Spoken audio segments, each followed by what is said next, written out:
Hello guys, welcome back to Mech Geeks YouTube channel. In this video we are going to explain about Sine Bar. Before entering into the video, make sure to subscribe to our channel and hit the bell icon.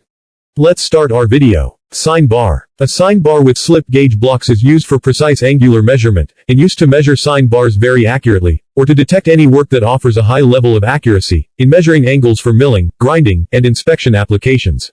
The sine bar is an exact angle measuring instrument. The sine bar is the most accurate tool for measuring angle. The sine bar is made of high carbon, high chromium corrosion-resistant steel.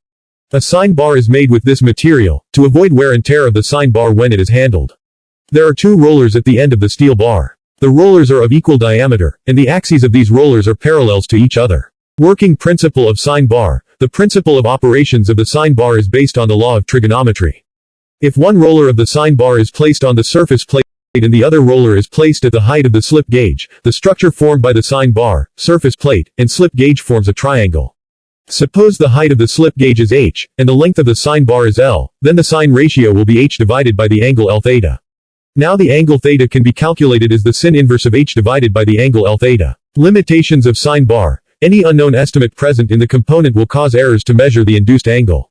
If the length of the inspected component is too long, there is no sine bar available that is longer than the component. In these cases, a sine bar with a height bar will be used for measurement. So that's it guys for this video, hope you understand. Please give us a like, share it with your friends, and more importantly, make sure to subscribe to our channel. See you in the next video.